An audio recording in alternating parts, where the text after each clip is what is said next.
If you had to choose only one bike, the Enve Fray or the Specialized Crux, which would you choose?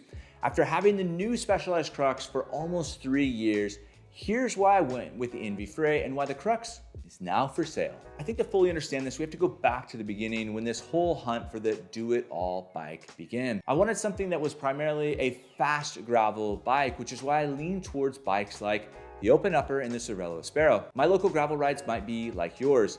I've got about 5 to 6 miles on road to get to gravel, 8 to 10 miles on gravel, and another 5 to 6 miles back home, which is awesome, but I'm inevitably spending more than half of my time on paved roads. And for that reason, the all-road type space really appealed to me. I also wanted to get off of the busy Southern California roads and explore new places on a bike that would allow me to get to trails quickly and get home quickly. I'm often time crunched.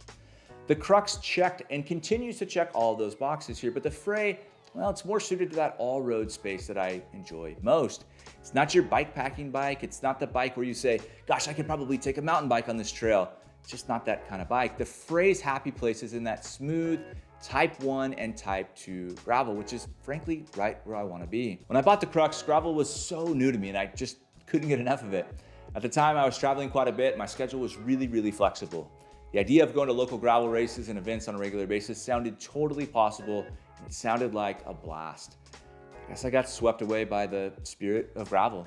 The reality of executing that plan, of being at gravel events all the time, is that it's just really difficult with a family and kind of real life commitments Monday through Friday and on the weekends as well.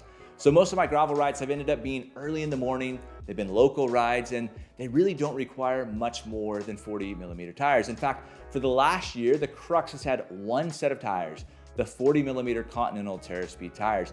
I never felt the need for anything bigger. And I found that if I was riding terrain that required anything larger than 40mm tires, well, I just preferred to grab my cross-country mountain bike and ride it instead. So considering I had gone almost an entire year without wanting or needing to ride larger tires, I felt like I was ready for a change. Now, I was initially drawn to the Crux for its simplicity.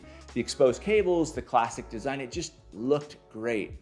But I've recently found myself wanting something with a little bit more of a modern look. The Crux, frankly, is starting to feel a little bit dated. Now, I don't have an in with Specialized, despite what some people in the comments might think. I don't know if there's a new one coming out, but it seems to me that to stay on trend, they'll probably release something, a new Crux, in the next year or so, and it'll likely be like some of the newer fast gravel bikes that we've seen, with basically integrated and aero everything. And last, I don't know what more that I can add to the conversation about the Crux. I feel like I've said all that there is to say, and so many others have added their perspective as well. It's been fantastic to see what other people have done with this bike. The Crux in the do-it-all bike community is awesome, and it's safe to say that the Crux is one of those bikes that is widely accepted as one of the best bikes produced in the last 5 years. Look, in many ways, my decision to move on from the Crux is one of those, it's not you, it's me type of conversations, and those are always a little bit complicated.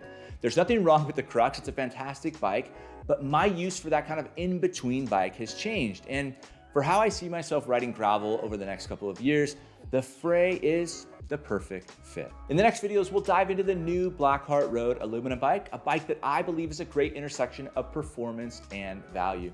And we'll talk about how I've used the Fray both on road and on gravel. If you have any questions or anything, drop me a comment below.